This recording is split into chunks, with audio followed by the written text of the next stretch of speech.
So the Lumix S9 has been one of the most controversial cameras on YouTube and in 2024. But in this video, I'm going to be telling Lumix themselves how they can save the S9 and just give my overall thoughts on how to improve the overall workflow using this camera. So the first thing I want to touch point on is going to be the easy fixes that you can do with the S9 and fix some of the compromises that this camera has. The first one, the viewfinder. Now, I bought this viewfinder for about 20 bucks. It's a 28 mil. It just attaches directly onto your hot shoe. It's an optical viewfinder. You slide it on. It is a little bit stiff on this one. And then you have a semi field of view using this little viewfinder. Is it perfect? No. Is there a better potential workflow where using a small micro HDMI to a monitor? Yeah, that could be a potential option. But for a quick fix, if you have a few of these, say at 24, at 35, and a 50 mil, you can take a bunch of different photos using prime lenses. Now, the second quick fix for you guys is sliding this off and using some type of light. Now, I didn't feel like going out and buying a tiny light, which I would recommend. I just have this one from when I was 16, and there you go. Just like that, you can now have some type of light for taking photos. Yes, this is kind of a cringy setup. Yes, as a professional photographer, which I am not, I'm a professional filmmaker, but as a photographer, I wouldn't recommend this, but there is this answer to having some type of light when you're taking photos. This can work. There's options for that. And then the last thing that you're able to fix with this camera is the headphone jack. So there is a ton of companies with headphone jacks built into their microphone system, for example, Rode or DJI and Comica, where you literally can attach this onto your camera. There is a headphone jack, you plug it in, and you're able to now monitor audio using this thing. So if you want to and need to monitor audio, you can use microphones that allow you to do it. Yeah, there's of course these physical limitations that Lumix cannot fix themselves with just how they designed and built this camera, but these next few ideas is ways that they might be able to save the Lumix S9.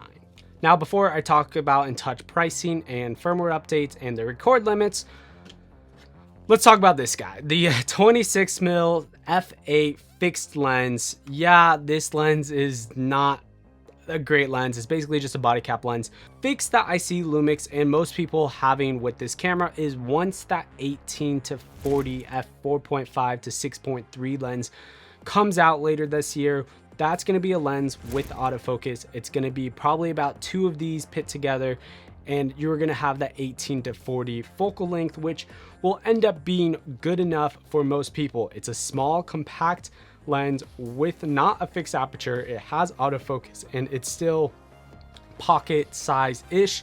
Yes, it would have been so much nicer if they fixed this and made this an f2.8, but once that 18 to 40 comes out, I feel like a lot of people's issues with having a small pancake lens that has autofocus will go away, because that lens will probably suit a lot of people's needs. Now, the next thing that I think Lumix can fix on the S9 is the record limits. Now, for myself and for a lot of people, having only 10 or 15 minutes is not enough time to film YouTube videos like this one. The thing that I think that Lumix can fix is adding some type of temperature control like they have in the S5 IIX or the G9 Mark II. Put a standard, low, and off modes, which change the recording limits based off the temperature control. For example, standard can leave the time limits and record limits how they are currently right now, with the 10 minutes for 6K, 15 minutes for 4K, and 20 minutes for 1080.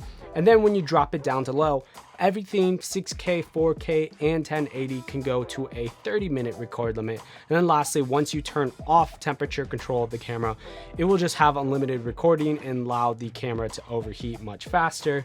But I think some type of control like this is an easy firmware update that Lumix can provide in their cameras, especially since so many people are talking about and not a fan of the record limits themselves.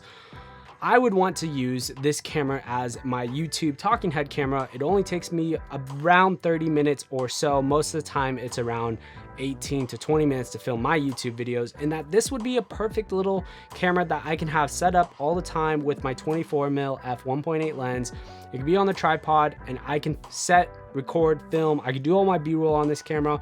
I would love, this would become the, I wouldn't say perfect content creators camera, but this would become an amazing content creator camera for YouTubers, short form content creators, and people like that. I still wouldn't recommend using this as a B camera if they end up removing those record limits, because this does not have any really control on the temperature gauges, and the way that they test how these can work is around in elements of 104 degrees, I believe, Fahrenheit. So that requires these cameras to record and operate in extremely high temperature settings, and they found out with those record limits, that's how this camera operates. And then the last thing I think will fix a lot of people's issues, well, that would be the price. Personally, when they said the price drop in Japan, I was mentally thinking that this camera should cost around that $1,200.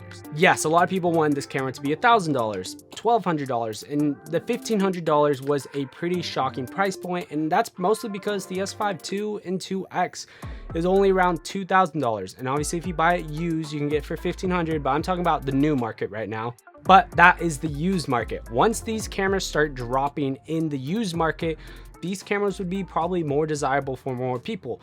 If you can pick up this camera for $1,000, $1,100, $1,200, it makes sense for this camera a lot more. Now, I think as a compromise, of course, everyone wants this camera to be $1,000 or less dollars. Everyone wants this camera to be $1,200. I think the fair compromise Lumix could potentially make is if they ever decide to drop the prices, maybe pin a price at $12.99, making it just a little bit cheaper. And then obviously once the used market or once Black Friday discounts roll around, $1,000, $1,100, you could probably pick up this camera anyways.